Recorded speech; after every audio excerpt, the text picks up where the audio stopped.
So hello everyone, good morning, सुप्रभात। Physics के फंडे में आप सबका एक बार फिर से स्वागत है। मेरा नाम है चंद्रकांत।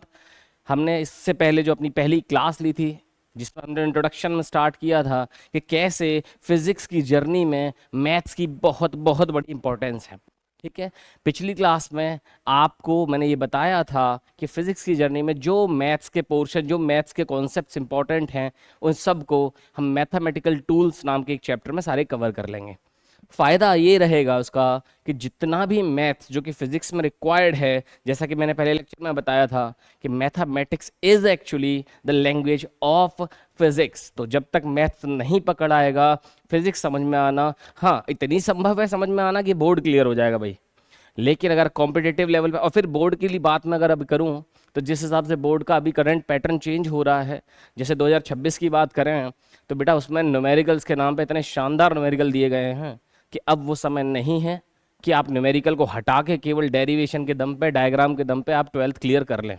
क्या मेरी बात समझ रहे हैं? तो ज़रूरत पड़ेगी न्यूमेरिकल्स को अच्छे से सॉल्व करने की, समझने की, जिसके लिए सबसे ज़्यादा इंपॉर्टेंट रहेगा आपका मैथ्स। उसी के चलते अपने लास्ट लेक्चर में हमने डिफरेंशिएशन का कॉन्सेप्ट स्टार्ट किया था। मैं थोड़ा रिकैप करने की कोशिश करूंगा हमारी पिछली जो चल रही स्टोरी थी उसके बारे में, कि जब डिफरेंशिएशन बताया तो मैंने कुछ फॉर्मूलेज भी आपको बता दिए थे। मैं आशा करता हूं कि आप उसको रिवाइज करके आए हैं। नहीं रिवाइज करके आए हैं तो बड़ी समस्या वाली बात है मेरे भाई। शुरू कर दो रटना, क्योंकि ज़रूरी है कुछ ऐसी चीज़ें जो पहले ही रट ली जाएं, ताकि जब कॉन्सेप्ट समझ में आए तो दिमाग इस बात को समझने में उलझ ना जाए कि उसका फॉर्मूला क्या था। कुछ एक फॉर्मूले हैं जिनको रटने के लिए मैं आपसे बोलूँगा। मोस्ट ऑफ द टाइम मैं आपको बता दूं, जो फॉर्मूलेज होंगे मैं आपको इस तरीके से समझा दूंगा कि आप खुद से रिकॉल कर पाएंगे। ठीक है, मैथ्स की कुछ चीज़ें आपको याद रखनी है, कुछ मैंने फॉर्मूले कल लास्ट लेक्चर में बता ही दिए थे, और साथ ही साथ मैंने इनका एप्लीकेशन बेस्ड भी बता दिया था। किस तरह, वो सुनिए जरा। कि अगर दो फंक्शंस हैं, वो हो सकता है एडिशन में हो सकता है वो सब्ट्रैक्शन में हो सकता है वो मल्टीप्लिकेशन में हो, और ये भी हो सकता है कि वो डिवीजन में हो। उन सबको डिफरेंशिएशन करते समय किस तरह से अप्रोच करना है वो आपको लास्ट लेक्चर में मैं ऑलरेडी बता चुका हूँ। मुझे जहाँ तक लग रहा है कि मैं लास्ट जो लेक्चर था उसमें डिवीजन वाले कॉन्सेप्ट का भी एक एग्जाम्पल आपको करा चुका हूँ। उसी के चलते मैं एक छोटा सा क्वेश्चन और करा दूं, ताकि वो डिवीजन वाला जो हमने लास्ट कॉन्सेप्ट पढ़ा था क्लास के खत्म होते समय, वो एक बार रिवाइज हो जाए। तो देखिए जरा, y is equal to x square upon sine x. ठीक है, अब देखिए जरा, ये भी x का फंक्शन है जो आपका न्यूमरेटर है, जो डिनोमिनेटर है वो भी x का फंक्शन है। हम इन दोनों का डिफरेंशिएशन जानते हैं, क्लियर है। लेकिन क्योंकि ये अभी डिवीजन फॉर्मेट में है, इनको एक अलग तरह से अप्रोच करना है, जो कि लास्ट क्लास में आपको समझा चुका हूं। सुनिए जरा, यहाँ पे x है आपका क्या, इंडिपेंडेंट वेरिएबल, और y क्या है आपका बेटा, डिपेंडेंट वेरिएबल। तो डिफरेंशिएशन होता क्या है, dy ओवर dx। तो आपने बताया तरीका क्या है, सुनो जरा फिर से याद करते हैं। तरीका क्या था? तरीका ये था, क्योंकि जो डिनोमिनेटर है वो पहले से वजन उठा के बैठा है, उसको कहो रिलैक्स कर। तो डिनोमिनेटर क्या, साइन एक्स, उससे बोलो रिलैक्स कर मेरे यार। ऊपर क्या है भैया, न्यूमरेटर में एक्स स्क्वायर, उसको डिफरेंशिएट मार दो। एक्स स्क्वायर का डिफरेंशिएशन क्या होता है, 2x, बीच में लगाया क्या, माइनस। अब जिसे रेस्ट दिया था उससे कहो बेटा बहुत हो गया रेस्ट, अब तेरा होगा क्या, डिफरेंशिएशन। साइन एक्स का डिफरेंशिएशन बेटा क्या होता है, cos x, और साथ ही साथ एक्स स्क्वायर जो पिछले पहले से ही मारा हुआ है उससे कह दिया भाई तू आराम कर ले। और क्योंकि इस पूरी जर्नी में सबसे ज्यादा वजन किसने उठाया, साइन एक्स को, तो साइन एक्स को ट्रॉफी के रूप में एक क्या दिया जाता है, स्क्वायर। तो क्या हो गया देखिए जरा, साइन स्क्वायर एक्स। तो this will be the differentiation of this particular function. समझ आ गया आई गेस यहां तक?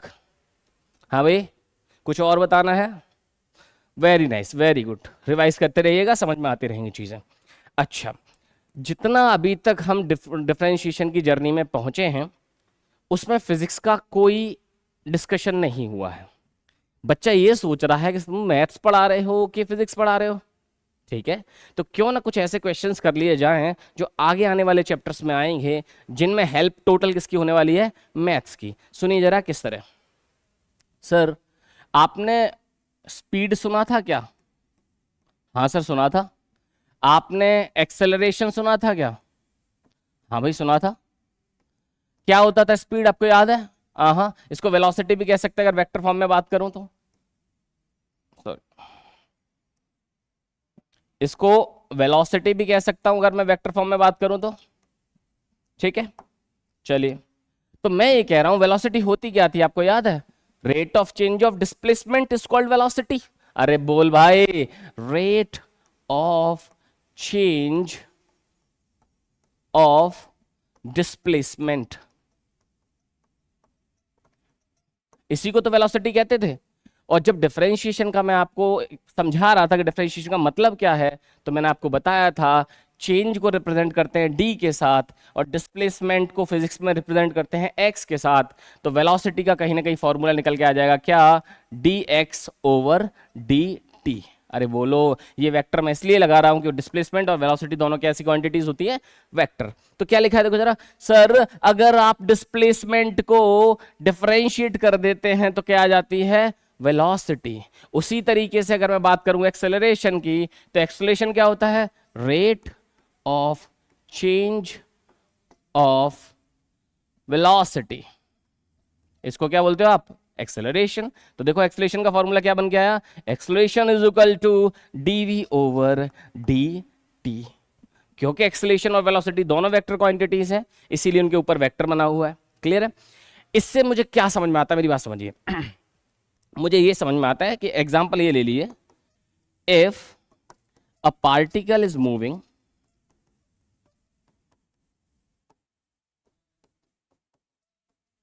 According to this equation. एक इक्वेशन है, उसके हिसाब से पार्टिकल मूव कर रहा है, और इक्वेशन क्या है, x is equal to t cube plus 3t² minus 60 plus 4, minus 60 plus 4। कुछ मिस्टेक की है क्या? अरे भाई, ऑपरेट करने में प्रॉब्लम आ रही है। चलो, x इज इक्वल टू क्या है, T cube minus 3t² minus 60 plus 4। ठीक है, अब देखो जरा, पिछली क्लास से हमने क्या सीखा था भाई, यहाँ जो t है वो क्या है सर, t है यहाँ पे इंडिपेंडेंट वेरिएबल, और ये जो x है वो क्या है आपका डिपेंडेंट वेरिएबल। और डिफरेंशिएशन क्या होता था वो याद करो जरा, d dependent upon d independent. अरे बोलना भाई, ठीक है। तो ये dx ओवर dt, अरे सर ये तो सुना सुना लग रहा है, अरे ये तो सुना सुना लग रहा है, ये किसकी इक्वेशन है, ये वेलोसिटी की इक्वेशन है। तो मुझे यहां से ये समझ आया कि सर सुनिए, अगर आपने किसी पार्टिकल का डिस्प्लेसमेंट की इक्वेशन मुझे दे रखी है, अगर मैं उसको डिफरेंशिएट कर दूंगा तो मेरे पास किसकी इक्वेशन आ जाएगी, वेलोसिटी की। अरे हाँ या ना? और वेलोसिटी के डिफरेंशिएशन को क्या बोलते हो आप लोग, एक्सेलरेशन। इसका क्या मतलब है कि अगर आप वेलोसिटी वाली इक्वेशन को डिफरेंशिएट कर देंगे तो क्या आ जाएगा आपके पास, एक्सेलरेशन। अरे बोलना भाई, तो जो डिस्प्लेसमेंट हो गया, जो वेलोसिटी हो गई, ये जो एक्सेलरेशन हो गया, ये जो टाइम हो गया, ये क्या है, यही तो है इक्वेशंस ऑफ मोशन, यही तो है काइनेमेटिक्स चैप्टर, यही तो है straight line of motion chapter, जो वेक्टर के जस्ट बाद पहला चैप्टर आप पढ़ने वाले हैं। क्या आप मेरी बात समझ गए हैं? तो इस इक्वेशन को मैं दोबारा से लिख लूंगा, जरा इसको देख लीजिए, क्या थी, x is equal to t cube, देख लेते हैं, t cube minus 3t² minus 60 minus 3t² minus 60 plus 4। अच्छा ये प्लस था, ठीक है। तो चलो ये इक्वेशन है आपके सामने, ठीक है। अब सर ये डिस्प्लेसमेंट की इक्वेशन दे रखी है टाइम के विद रिस्पेक्ट। अभी सर ने आपको क्या बताया कि अगर आपको डिस्प्लेसमेंट पता है तो अगर उसको आप डिफरेंशिएट मार दोगे तो आ जाएगी वेलोसिटी, और वेलोसिटी पता है तो उसको आप अगर डिफरेंशिएट मार दोगे तो क्या आ जाएगा आपके पास, एक्सेलरेशन। क्या आप मेरी बात समझ गए हैं? ठीक है भैया, ये चीजें थोड़ी ज्यादा ध्यान से, आपको ज्यादा परेशानी होने की जरूरत इसलिए नहीं है कि आपको दोबारा डिटेल में फिर से पढ़ाई जाने वाली है। क्लियर है? This is what displacement, this is velocity, this is acceleration. अच्छा जी, ये तो तीनों क्वांटिटीज यूज होती हैं जब आपका लीनियर मोशन, स्ट्रेट लाइन या टू डायमेंशन मोशन चल रहा हो। उसके बाद जो अगला चैप्टर काइनेमेटिक्स में आता है वो होता है सर्कुलर मोशन। क्लियर है? अच्छा, सर्कुलर मोशन में यही क्वांटिटीज के पीछे बस एंगुलर शब्द और ऐड हो जाता है। ठीक है, तो इसको क्या बोल जाओगे, डिस्प्लेसमेंट की जगह एंगुलर डिस्प्लेसमेंट, वेलोसिटी की जगह से एंगुलर वेलोसिटी, एक्सेलरेशन की जगह एंगुलर एक्सेलरेशन। ठीक है, तो अगर मैं यहां पे बोलूं ये डिस्प्लेसमेंट है तो अब क्या बन जाएगा सर्कुलर में,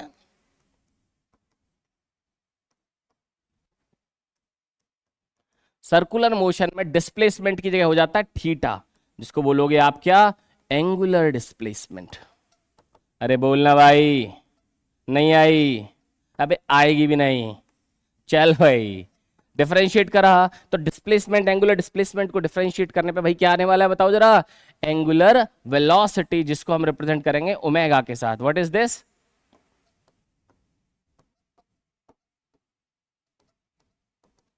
ठीक है, और अगर एंगुलर वेलोसिटी को डिफरेंशिएट करने वाले हो तो क्या आने वाला है बेटा, angular acceleration.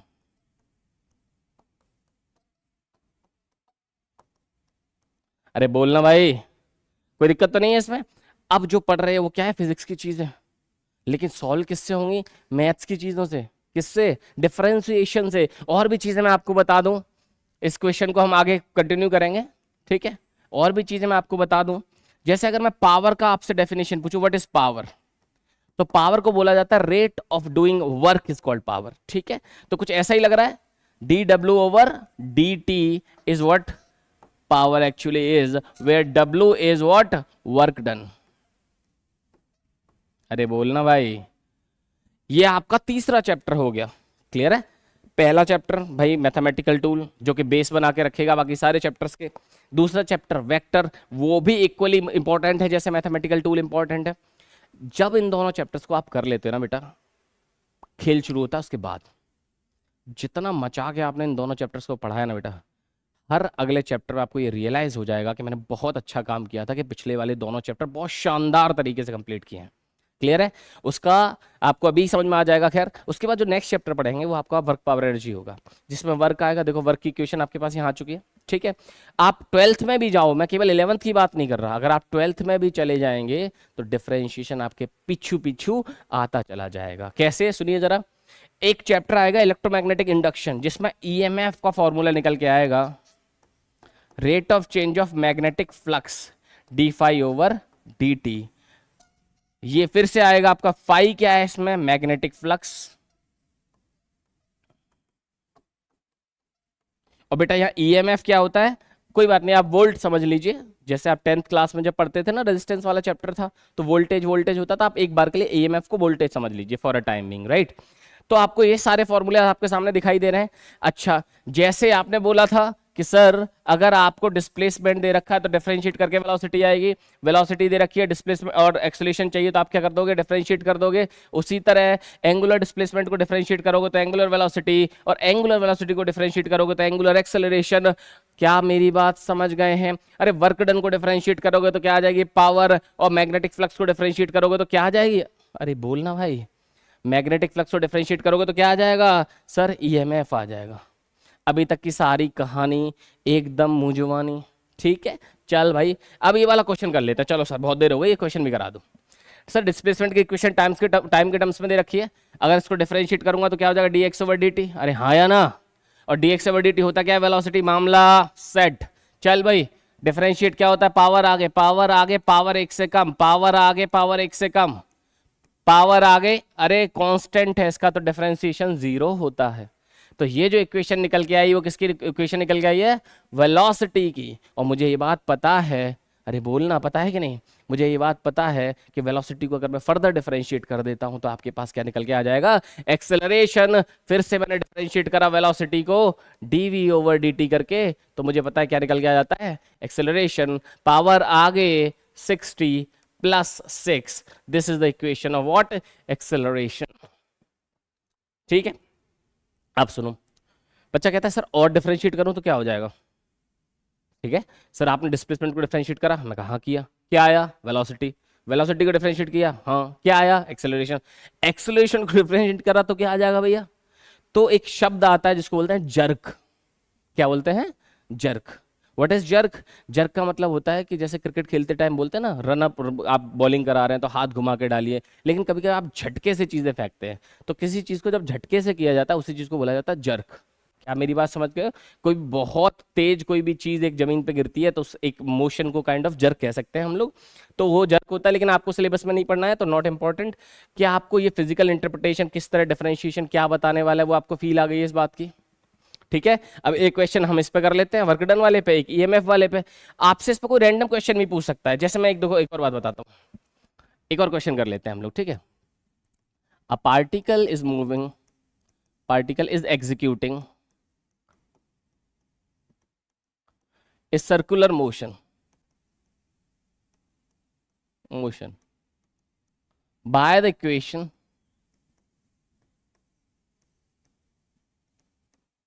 theta is equal to t square plus 3t minus 2। सही है? क्या क्या फाइंड करना है देखो जरा, फाइंड t मतलब time at which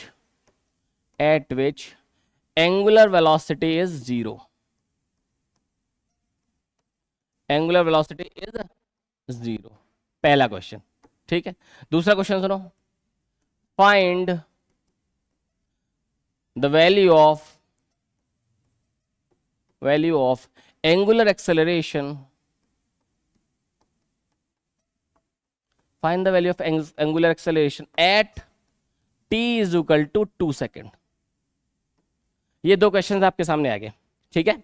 concept simple सा, आप अभी फिजिक्स नहीं पढ़ रहे हैं। फिजिक्स पढ़ने से पहले जो फंडामेंटल, जो रिक्विजिट, जो सबसे पहले जरूरत जिन चीजों की है वो है मैथ्स, हम उसे पढ़ रहे हैं। लेकिन यकीन मानिए ये सारे क्वेश्चन जो मैं मैथमेटिकल टूल के माध्यम से आपको करा रहा हूँ, ये सारे क्वेश्चंस में जब ये पर्टिकुलर चैप्टर भी स्टार्ट होगा मैं आपको फिर से कराने वाला हूँ, तो टेंशन नहीं लेनी है। ये बस ये आपको महसूस कराने के लिए है कि जो पिछली क्लास आपने पढ़ी जिसमें पूरे दिन टेन थीटा वेन थीटा आप करते रहे थे, क्या वो सच में फिजिक्स के लिए रिलेवेंट है? इसलिए ये क्वेश्चंस आपको कराया जा रहा है। तो चलो सॉल्व करने की कोशिश करते हैं। पहली बात, क्या दे रखा है? एंगुलर डिस्प्लेसमेंट, ठीक है। किसके टर्म्स में दे रखा है? टी के टर्म्स में। टी क्या हो गया आपका? सर इंडिपेंडेंट वेरिएबल हो गया है। और थीटा क्या हो चुका है आपका? डिपेंडेंट वेरिएबल हो चुका है। तो डिफरेंशिएट क्या होगा? D theta over D T. और आपको पता है d theta over D T क्या होगा? Angular velocity. क्योंकि मैंने आपको एनालॉजी सेट करके बताई थी लीनियर मोशन के बीच में और सर्कुलर मोशन के बीच में। सुनना मेरी बात, लीनियर मोशन में डिस्प्लेसमेंट होगा, सर्कुलर मोशन में एंगुलर डिस्प्लेसमेंट होगा। लीनियर मोशन में वेलोसिटी होगी, उसमें एंगुलर वेलोसिटी होगी। लीनियर मोशन में एक्सेलरेशन होगा, सर्कुलर मोशन में एंगुलर एक्सेलरेशन होगा। बस यही है। तो सब कुछ डिफरेंशिएशन के जितने भी कॉन्सेप्ट लीनियर मोशन में चलते थे सारे के सारे इक्वली टनाटन वैलिड होते हैं किसमें? सर्कुलर मोशन में भी। तो आपको क्या पता है कि अगर मैं डिस्प्लेसमेंट को डिफरेंशिएट कर दूंगा एंगुलर डिस्प्लेसमेंट को, तो क्या हो जाएगी? Angular velocity. और जब मैं एंगुलर वेलोसिटी को भी डिफरेंशिएट कर दूंगा तो क्या आ जाएगा? मेरा एंगुलर एक्सेलरेशन। बोल भाई, चल भाई शुरू करते हैं। तो पहला क्वेश्चन क्या है? आप बताइए वो टाइम जब आपकी एंगुलर वेलोसिटी क्या हो जाए? जीरो। सही है, तो पहले एंगुलर वेलोसिटी की इक्वेशन निकाल लेते हैं। So angular velocity is equal to क्या होता है? D theta over D t. करो डिफरेंशिएट बेटा, 2t प्लस 3। अरे बोलो, ठीक है। तो आपने बोला सर एंगुलर वेलोसिटी आ गई, क्या एंगुलर वेलोसिटी क्या आ गई? 2t plus 3।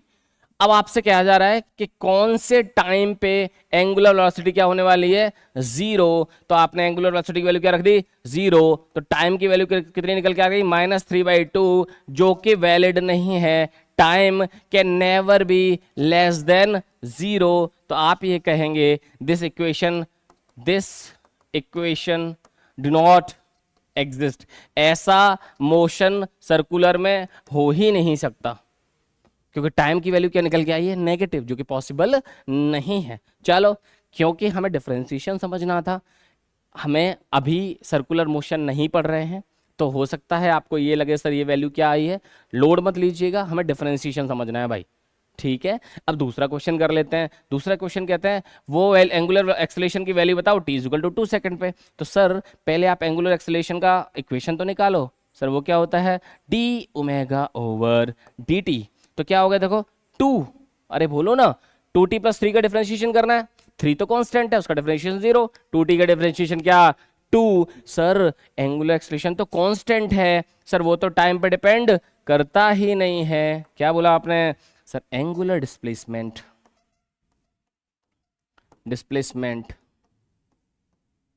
Is independent upon या फिर ऑन टाइम। सर टाइम पे आपका एंगुलर एक्सेलरेशन डिपेंड करता ही नहीं है। अरे भाई चमका, थोड़ा बहुत क्लियर हो रहा है चीजों को? ठीक है, आई होप ये क्वेश्चन आपको समझ आया हो। इस क्वेश्चन को दोबारा करिए, इक्वेशन बदल दी जाएगी, क्वेश्चन अलग अलग तरीकों से पूछे जाएंगे। केवल थीटा की इक्वेशन दे दी जाएगी, आपको एक्सेलरेशन किसी टाइम पे पूछ सकते हैं, एंगुलर एक्सेलरेशन ऑफ कोर्स, आपको एंगुलर डिस्प्लेसमेंट किसी टाइम पे पूछ सकते हैं, आपको एंगुलर वेलोसिटी किसी टाइम पे पूछ सकते हैं। एंगुलर वेलोसिटी की वैल्यू इतनी किस टाइम पे होगी, ठीक है, घुमा के पूछ सकते हैं। तो ये सारे क्वेश्चंस इस तरीके से डिफरेंशिएशन का यूटिलाइजेशन करने से फिजिक्स के क्वेश्चन हल होते हैं। थोड़ा सा डेमो आपके सामने, चलिए जरा आगे सुनते हैं। अब जो डिफरेंशिएशन का अगला कॉन्सेप्ट मैं आपको समझाने वाला हूं, this will gonna be the most important one. What is this? This is chain rule. क्या है ये? चेन रूल, एक ऐसा रूल जो बेचैन कर देता है जब क्वेश्चन सॉल्व कर रहे होते हैं। ठीक है, ये चेन रूल किन पे एप्लीकेबल है, कहां चलाते हो इस चेन को? इस चेन को चलाते हो आप कंपोजिट फंक्शंस में। कहां चलाते हो आप? कंपोजिट फंक्शंस में। अच्छा, अरे ये क्या नया बवाल आ गया भाई? What is this composite function? Question है, कंपोजिट फंक्शन है क्या? जब फंक्शन के अंदर फंक्शन हो, जब एक फंक्शन के अंदर दूसरा फंक्शन एग्जिस्ट कर रहा हो, उसको आप क्या बोलते हो? Composite function. मैं एग्जांपल के तौर पे आपको बता दूं, सुनिए जरा। अगर मैं आपसे क्वेश्चन पूछूं y is equal to sine 3x, ये क्वेश्चन है। x क्या है आपका? इंडिपेंडेंट, y क्या है आपका? डिपेंडेंट। ठीक है, मैंने कहा कर डिफरेंशिएशन इसका। करोगे? आप कहोगे सर सुनो, अगर एक केवल साइन x होता तो मैं डिफरेंशिएशन फटाक से साइन x का डिफरेंशिएशन cos x लिख सकता था, लेकिन जो ये साइन के अंदर है वो x तो है ही नहीं, यहां तो कुछ और है। क्या मेरी बात समझ गए? साइन के अंदर एक दूसरा फंक्शन एग्जिस्ट कर रहा है, इसी फंक्शन को आप क्या बोलने वाले हो? Composite function. जब फंक्शन के अंदर क्या लाई कर रहा हो? दूसरा फंक्शन, इसका डिफरेंशिएशन आप नॉर्मल तरीके से नहीं कर पाते हैं। अब आप करोगे क्या? इसका कॉन्सेप्ट सुनिएगा, मैं एक क्वेश्चन कराता हूं, मैं दूसरा क्वेश्चन भी कराऊंगा, मैं फिर से आपको समझाने की कोशिश करूंगा कॉम्पोजिट फंक्शन कैसे सॉल्व करना है। उसके बाद कंटिन्यूसली हम 2-3 क्वेश्चंस को करेंगे और इस चैप्टर को आगे की तरफ बढ़ा देंगे। कॉम्पोजिट फंक्शन, मैं आपको ये बता दूं, बहुत ज़्यादा रिक्वायरमेंट नहीं पड़ेगी आपके जब तक 11th और 12th का फिजिक्स का सिलेबस रहेगा, लेकिन कभी कभी कोई आपको एग्जामिनेशन को थोड़ा सा टफ करने का मन करता है, या कोई कॉम्पिटेटिव एग्जामिनेशन का बच्चा क्वेश्चन है, तो थोड़ा सा कॉम्पोजिट फंक्शन का यूटिलाइजेशन वो ज़रूर करते हैं बच्चे की एकदम मेंटल फैकल्टीज को चेक करने के लिए। बच्चा क्या कहता है? अच्छा जी sine two, oh my god this will be cos 2x, no that's not true. ठीक है, तो सुनिए जरा क्या करना है। आपको करना यह है कि साइन के अंदर जो भी कुछ है उसको थोड़ी देर के लिए आप मान लीजिए t। क्या लेट करते हो आप? लेट कर लीजिए t इज इक्वल टू क्या? 3x। ठीक है, अब इसको थोड़ी देर के लिए भूल जाइए, इधर आ जाइए। Sir t is equal to 3x, यहां पे इंडिपेंडेंट क्या हो गया? x, डिपेंडेंट क्या हो गया? y, सॉरी डिपेंडेंट क्या हो गया? y बोल रहा है, डिपेंडेंट क्या हो गया? t। तो इसका डिफरेंशिएशन क्या हो जाएगा? dt ओवर dx, और इसकी वैल्यू क्या आ गई? 3। सही है, इसमें कोई दिक्कत है? मैं करना, इसमें कोई दिक्कत नहीं। मुझे चाहिए क्या? मेरा टारगेट क्या है? मेरा टारगेट क्या है भैया? मुझे टारगेट है मेरा dy ओवर dx निकालना, मुझे ये चाहिए था। मैं कहा चलो कोई दिक्कत नहीं। अब एक काम करिए आप, अब जैसे ही हमने 3x की वैल्यू को t लिखा तो इक्वेशन क्या बन चुकी है? y is equal to sine t।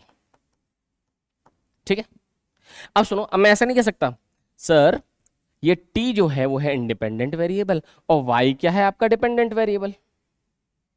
ठीक है, चलो डिफरेंशिएट मारो, तो अब क्या डिफरेंशिएशन होगा? dy over dt।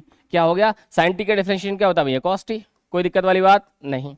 तो मुझे यहां से पता चल गया dy ओवर dt, मुझे यहां पता चल गया dt ओवर dx, और मुझे चाहिए क्या? dy over dx। तो आपको नहीं लग रहा इक्वेशन 1 और इक्वेशन 2 को अगर मैं लड़वा दूंगा, मैं कहूंगा लड़ जाओ, अब फोड़ दो सर एक दूसरे के, तो क्या होगा देखना जरा। आप जब दोनों को मल्टीप्लाई करने वाले हैं तो यहां निकल के आने वाला है क्या? dt over dx multiply by dy over dt is equal to 3 into cos t। सही है, इससे क्या हुआ देखो जरा, dt से dt हो गया गायब, आ गया आपकी वैल्यू किसकी? dy ओवर dx की इज इक्वल टू क्या? 3 cos, और आपको पता है t की वैल्यू क्या है? 3x। This is what the value of differentiation. ये इस क्वेश्चन के डिफरेंशिएशन का क्या है, उत्तर। अरे पुत्र, समझे कि नहीं? ऐसे में दो को मैं निकल और आपके सामने रख दूं, पहले ये बताना, ये समझ में आया? सही है। ये डायरेक्ट फॉर्मूला था नहीं, साइन एक्स होता कर लेता मैं, ठीक है। ये साइन के अंदर कुछ और थी कहानी, या कॉस एक्स होता तो मैं कर लेता, कॉस के अंदर कुछ और थी कहानी। तो करना क्या होता है कि जो वो अंदर की कहानी है उसको एक सेपरेट फंक्शन मान लिया जाता है, ठीक है। उस सेपरेट फंक्शन को डिफरेंशिएट किया जाता है, दो कॉन्सिक्यूटिव डिफरेंशिएशन को मल्टीप्लाई करके जो हमें रिक्वायर्ड है उसको बाहर निकाल लिया जाता है। ये तरीका है कॉम्पोजिट फंक्शंस को सॉल्व करने का। अगला क्वेश्चन से मैं आपको मिला दूं, y इज इक्वल टू ई की power x square minus 3x। ये है आपका क्वेश्चन। चलो, पहली बात, पता कैसे चलेगा सर कॉम्पोजिट फंक्शन का क्वेश्चन है? पता ऐसे चलेगा बाबू, अगर क्वेश्चन केवल होता y इज इक्वल टू 4 ई की पावर x, तो 4 कांस्टेंट था, कोई दिक्कत नहीं है, ई की पावर x का डिफरेंशिएशन ई की पावर x, क्वेश्चन खत्म। भूलना, ये क्वेश्चन नहीं खत्म भैया, ई की पावर x नहीं है, ई की पावर x की जगह पे कुछ पूरी कथा लिखी हुई है। तो क्या करना होता है भैया, दोबारा आपको लगाना है क्या, चेन में भी चेन रूल। कौन सा रूल लगाना है, चेन रूल। क्या कहता है सर, ये ऊपर की जो पूरी कथा है उसको आप कुछ मान लीजिए। तो मैंने क्या माना, t इज इक्वल टू क्या, एक्स स्क्वायर माइनस 3x, इसको डिफरेंशिएट करा dt ओवर dx, कितना निकल के आया, 2x माइनस 3। कोई दिक्कत वाली बात नहीं है। अब यहां पे जो इक्वेशन बन चुके हैं वो क्या हो चुके हैं, y is equal to 4 e की पावर क्या, t, इसको भी डिफरेंशिएट कर दीजिए, dy over dt is equal to क्या हो जाएगा, 4 e की पावर t। अब मुझे dy ओवर dt पता है, मुझे dt ओवर dx पता है, मैं दोनों को मल्टीप्लाई करूंगा तो dt से dt गायब हो जाएगा। अरे बोलना रे, तो dt over dx into dy over dt is equal to 2x minus 3 into 4 e की पावर t। आपका dt से dt क्या हो चुका है, गायब। dy over dx is equal to 2x minus 3, 4 आगे ले आते हैं, e की पावर t की वैल्यू उठा के रख दो, क्या, x square minus 3x। This is the differentiation of given function. बता भाई, चमकने लगा? ये डिफरेंशिएशन का मैं आपको बताऊं, आपके सिलेबस की बात करूं, अगर फिजिक्स के टर्म्स में जो मैथ्स की रिक्वायरमेंट है उस हिसाब से डिफरेंशिएशन का टफेस्ट पॉसिबल क्वेश्चन यहीं से बनने वाला है भाई। इससे टफ डिफरेंशिएशन 11वीं क्लास की फिजिक्स में आपसे कहीं नहीं पूछने वाला। इवन मैं आपको बता दूं, उससे पहले भी जो कर रहे थे बिना चेन रूल के भी जो क्वेश्चंस थे, that will be the level, उससे ऊपर नहीं पूछेगा। हमारे जितने भी कॉन्सेप्ट फिजिक्स में यूज होने वाले हैं उनमें जो रिक्वायर्ड डिफरेंशिएशन है वो हम लास्ट क्लास में, ऑलमोस्ट लास्ट क्या, इस क्लास की थोड़े से इनिशियल में हमने कर लिया है। चेन रूल है वो और अच्छे लेवल के लिए है, तो आई होप आपको चेन रूल भी समझ में आ गया होगा। कुछ और क्वेश्चन हैं जो आपको क्लास में करा दिए जाएंगे या होमवर्क शीट में दे दिए जाएंगे। आई होप अभी तक फंडा सेट है। जब आपकी लास्ट क्लास चल रही थी, जब भी मैंने आपसे क्वेश्चन पूछने की कोशिश की थी, अगर आपको याद हो, अगर आज ही अभी तक जो मैंने आपको फिजिक्स पढ़ाया है, जो डिफरेंशिएशन समझाया है, जो डिफरेंशिएशन कुछ एप्लीकेशन बताने की कोशिश की है, अगर उतने ही बेस पे अगर आपका एक पेपर हो जाए, कितने मार्क्स आएंगे? अगर आपको लगता है पूरे मार्क्स आएंगे तो you are going in a brilliantly amazing direction, ठीक है। अगर नहीं तो प्लीज रिट्रोस्पेक्ट करने की जरूरत है, सोचने की जरूरत है कि हम कहाँ गलत कर दे रहे हैं जिसकी वजह से हमें चीज नहीं समझ में आ रही है, ठीक है। अब आगे समझते हैं फिजिकल सिग्निफिकेंस ऑफ डिफरेंशिएशन।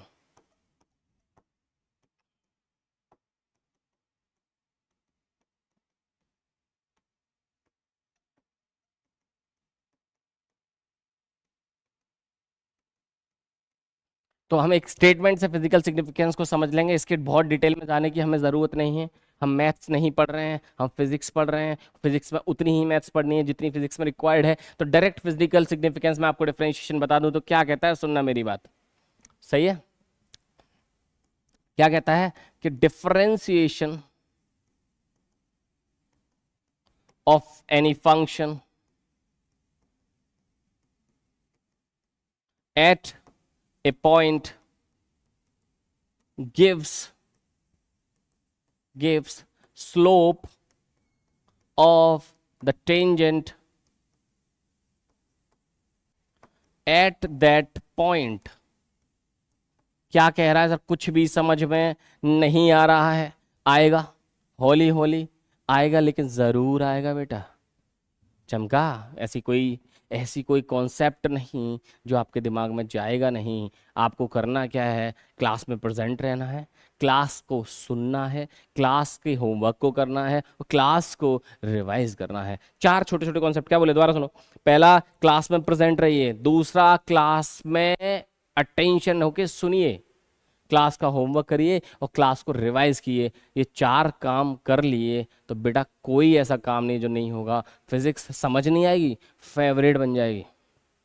क्या मेरी बात समझ रहे हैं? फिजिक्स समझ नहीं आएगी, फेवरेट बन जाएगी। क्या कहता है डिफरेंशिएशन किसी फंक्शन का किसी पॉइंट पे, क्या बताता है कि उस पॉइंट पे अगर टेंजेंट बना दी जाए तो उसकी स्लोप की वैल्यू क्या होगी, वही आपका क्या बताता है, डिफरेंशिएशन। इसका मतलब डिफरेंशिएशन क्या बताता है, tan theta is equal to क्या, स्लोप इज इक्वल टू क्या, d y over d x.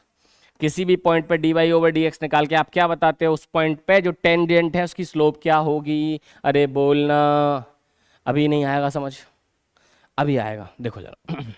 पहले तो मैं स्लोप समझा देता हूं। पहले मैं क्या समझा देता हूं आपको, थोड़ा सा स्लोप समझा देता हूं। स्लोप को अगर मैं हिंदी में बोलूं बेटा, तो स्लोप को बोलते हैं ढलान। ठीक है, देखो जरा, स्लोप होती है तीन तरह की। ठीक है, ठीक है।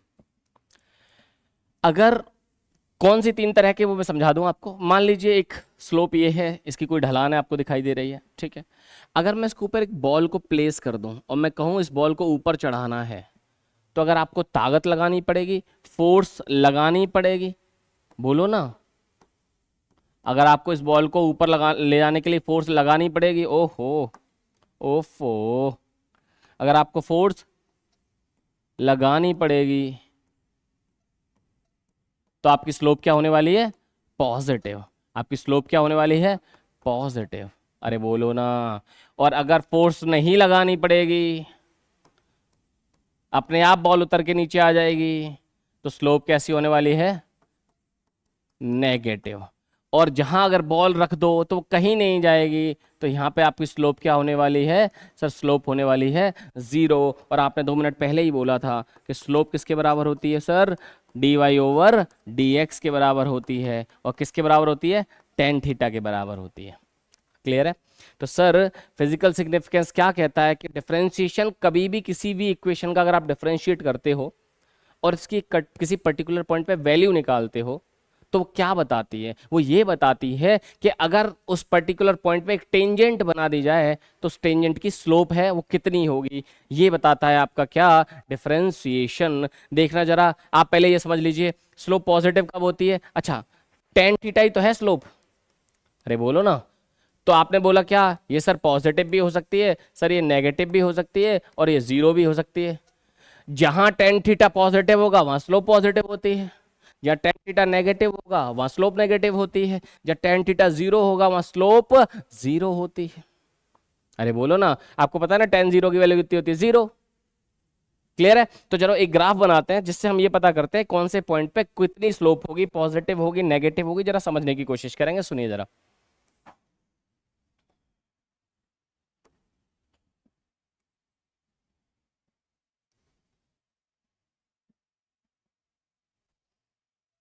चलिए, अब मैं ये कर्व दे रखी है, ये कोई इक्वेशन होगी इसकी, कोई ये कोई कर्व दे रखी है, ठीक है।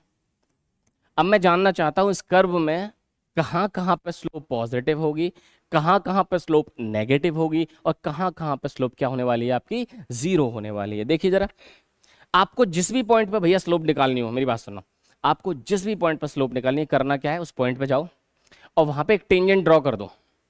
सही है?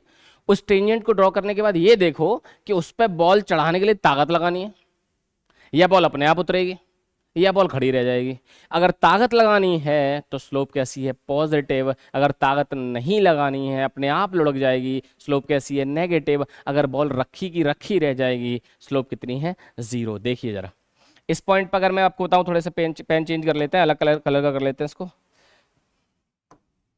और थोड़ा पतला कर लेते हैं। और चलिए ये पॉइंट देख लेते हैं, एक एक ये पॉइंट देखेंगे, ये पॉइंट देखेंगे, ये पॉइंट देखेंगे, अलग अलग कई सारे पॉइंट से सबको देखने की कोशिश करते हैं। चलो तो सुनिए जरा, अगर इस पॉइंट पे मैं टेंजेंट बनाने की कोशिश करूं तो कुछ लाइन मेरी ऐसे निकल के बाहर आएगी, ठीक है। इस पॉइंट पे टेंजेंट बनाने की कोशिश करूं तो लाइन कुछ इस तरह से आएगी, इस पॉइंट पे कुछ इस तरह से आएगी। अगर इस पॉइंट पे भी मैं पूछ लूं तो आप कहोगे सर कुछ इस तरह से आएगी। अरे बोलना, चलो चलो चलो चलो, अरे बोलो, चलो चलो चलो। ये कई सारी लाइंस मैंने आपको बना दी अलग अलग पॉइंट्स पे, ठीक है। चल शुरू कर। हाँ भाई, स्लोप बता, पॉजिटिव नेगेटिव, अरे बोलो। चलो एक काम करते हैं, कलर थोड़ा सा और चेंज करते हैं, अपना वाला कलर वापस ले आए। चलो थोड़ी सी साइज बढ़ा लेते हैं, ठीक। चलो इस पॉइंट पे बता जरा भाई, ए पॉइंट पे क्या होने वाला है। बॉल को चढ़ाने में दम लगानी पड़ेगी, अरे बोलो, नहीं समझे। इन सारे पॉइंट्स पे स्लोप पूछ रहा हूँ। शॉर्ट ट्रिक बता दिए, बॉल को चढ़ाओ, दम लगेगा पॉजिटिव, अपने आप लुढ़के नेगेटिव, कहीं ना जाए जीरो। चलो दम लगानी पड़ेगी। चल स्लोप क्या है आपका, सर यहाँ पॉजिटिव। ओ ये क्या होगा, what is this, what is this.